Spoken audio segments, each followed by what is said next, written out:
Буруутгамааргүй буруутан. Дөлгөөн 18 нас хүртлээр хайр бүхнээс хүчтэй. Амьдрал хайр дээр тогтдог гэж ярилцдгийн утга учирыг мэдрээгүй явсан нэгэн. Саяхныг хүртэл шүү дээ. Одоо харин дөлгөөн зах зугаас нь мэдэрч яваа. Учир нь дөлгөөн нэгэн залууд дурлсан. Дурлал залуу болох Эрдэнэгийн харахаар дөлгөөний зүрх хүчтэй диссэн өнгөрч цээжиндээ багтаж ядна. Эрдэнэгийн нүд симсимхэн дөлгөөний зүг чиглэл өөрчлөгдөхийг хараад хоёр биендээ сэтгэлтэй хүмүүс хизээд нийлэн гисэн гэгээлэг мөрөөдөлтэй түүнийхээ ингэрд эрхлэн жаргаж байна. Хурмын ордонд гэрлэж байна. Хүүхдийг нь гаргаад баярлуулж байна гэдэл бодлороо бол аль хэдийн амьдрал зохиочихсон.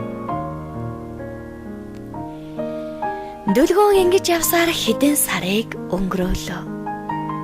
Дөлгөөний дурлал улмал бадамлан ассаар байлаа. Энэ хайрыг хэн нэгэнтэй хуваалцмаар санагдаад өөрийн хамгийн сайн найз Сараа дээрээ очиод дурлалынхаа тухай ярьлаа. Сараа ч их л гайхан. Хүүшээ ямар сони юм бэ? Чам шиг ийм чулуун зүрхтнийг хэн ингэтлэн уяраагаад гайшчих вэ? Тэр баатар чинь нэрийг хэн гэдгийг би таних уу? Чи таньнаа. Гэхдээ найз нь одоохондоо нэрийг нь хэлмээргүй байна. Гээд хэлэлгүй өнгөрлөө. Хэд хоногийн дараа түүний дурлалын эзнээс чамтай уулзаж ярихан байна гэсэн мессеж ирлээ. Дөлгөөн энэ мессежийг аваад шууд л гүүгээд очмоор байсан ч эмэгтэй хүний бардам зан гаргаж уучлаарай. Өнөөдөр найзад нь зав алга байна. Дараа уулзъя за гээд бичээд явуулчихав. Дөлгөө маргааш нь энэ сайхан мэдээгээ найз Сараадаа дуулгахаар гүйх шахам тэдний дортол Сараа ярианаас нь өрссөн. Дөлгөө найз минь би ямар аз жаргалтай байна гэж найз нь чамд хэлэх маш гоё сонинтай. Манай нөгөө ангийн Эрдэнэ вэ штэ. Надаас үерхий гэж гойсон. Найз нь бүр итгэж чадахгүй байна. Цаадахчин орой манай байрны гадаа ирээд наадтай их зүйлийн тухай ярилцсан. Уг нь чамтай хамт ирээгээд мессеж итсэн чинь чи завгүй гэсэн гээд цаашаа ганцаараа ирсэн. Яй, аз жаргал гэж яг энийг л хэлдэг байхаа. Би бүр яагаад ч юм догтлоод ах юм аа. Дөлгөөнөө Эрдэнэ их дажгүй залуу тийм ээ. Чи юу гэж бодож байна? Гээд пал хийтэл асууж орхив. Дөлгөөн гайхах балмагдах зэрэгцэн Эрдэнэ юу? Дажгүй ахаа. Найзсаа мэдэхгүй байна. За би явлаа. Ээж дуудаад байна. Гээд хүч гарган инээмсэглээд гарч одов. Хөөй дөлгөөнөө. Нэрээ нөгөө залуугийнхаа нэрийг найздаа хэлэхгүй мүү?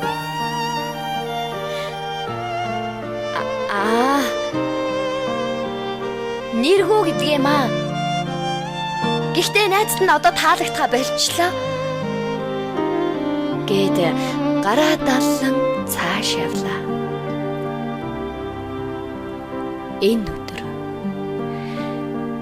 Энэ өдөр дөлгөөний хувьд үнэхээр хүнд өдөр байлаа. хүнийг таньж дуралдгүй зүрх сэтгэлдээ бурууг өгөх үү?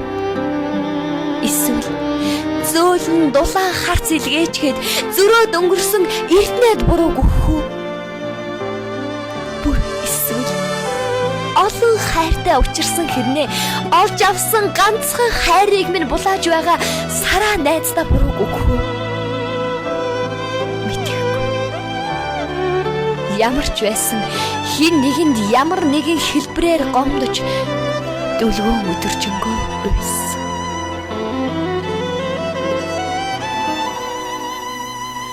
Цаг хугацаа өнгөрч Эрдэнэ сараа хоёр бие биендээ улам илүү татагдж илүү дотн болсоор байлаа. Гэвч дүлгөөний зүрх өөрийн ирэхгүй Эрдэнэ рүү тэмүүлж хөтлөгцөөр байлаа. Тэр гурав хамтдаа кино үзэж, хоолнд орж, гадуур алхаж, за ихэнхдээ л цаг хугацааг хамтдаа өнгөрөөж байна. Гэвч тэдний харилцаанд ямар ч өөрчлөлт орсонгүй. 2 жилийн дараа Эрдэнэ сараа хоёр хүсэн хүлээж байсан хурмаа хийж тунчуудалгүй амьдралын аз жаргал болсон бяцхан үртэй болсон юм. Цаг хугацааж харавсан сум мэт өнгөрч байлаа. Дүлгөөн ганцаараа алгасаар. Найзынхаа нүхрийг одоо болтол өөр нүдээр хардгаа гэдгийг бурхан дүлгөөн хоёроос өөр хинч мэдэхгүй. Гэтэл нэг өдөр аимшигт мэдээ дүлгөөнд ирлээ. Сараа усалд орсон. Одоо яах вэ? Гэж уйлгнах Эрдэнэ аимшигт бол. Дүлгөөнч санд минь сараа дээр очтол тэр их хүнд байлаа. Сараа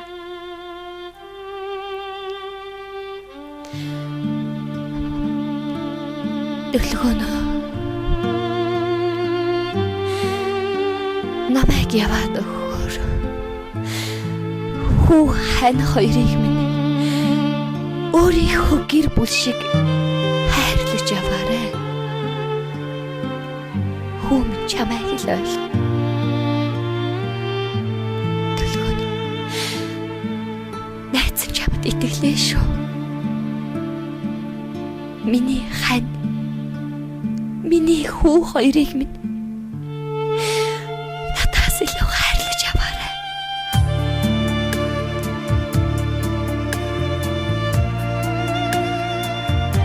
Гэж хэлээ дудалгүй бүр мөсөн яваад өг. Үгүй. Сараа үгүй. Миний буруу. Намайг уучлаарай. Би ингэ гэж бодоогүй. Миний энэ муухай шунлаас боллоо. Сараа намайг уучлаа да. Бити явал да.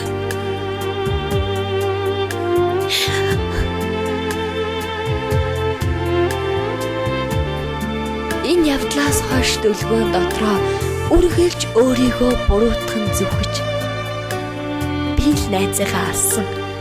Миний энэ муухай шунлаас л болсон. Би ингэнэ гэж бодоогүй. Инхийгч хүсээгүй гэж дотроо уучлалтгүй орой болгон нулимстай залбирдаг боллоо. Гэтэл нэг шөнө дүлгөөний зүүдэнд сараа ирээд зүгээр дээ найз минь. Нөхөрт минь эртнээ сайн байсан би энд ирээд л мэдлээ. Найз нь явах ёстой болоод л явсан. Битгий өөрийгөө буруутгав. Би чамайг уучлсан дүлгөөнөө. Одоо харин миний байр суурь, миний хань, миний хөөрхөн жаахан үр чинийх шүү. тэднийгээ чамд үлдээсэн болохоор би энд сэтгэл амар байгаа. Харин та гурав минь хинээс ч дутгааргүй сайхан амьдрах хэрэгтэй шүү. Гэж хэлээд дахин дүлгөөний зүүдэнд ирээгүй юм. Хожим сонсоход сараа явхаасаа өмнө эрднээд хүүхмийн дүлгөөнтэй ойр байлгаарай. Чи ч гэсэн дүлгөөнд сайн хандаж халамжилж явах хэрэгтэй шүү. Гэж загссан байлаа. Одоо харин дүлгөөн эрдэнэ хүү гурав хинээс ч дутгааргүй энэ хорвоогийн хамгийн ад жаргалтай гэр бүлийн тоонд орон амьдарч байгаа. Амьдрал гэж юутай баян бэ? Ирээнтэй бараантай хүний энэхэн амьдралд буруутгамааргүй буруутан гэж байдгийн байна.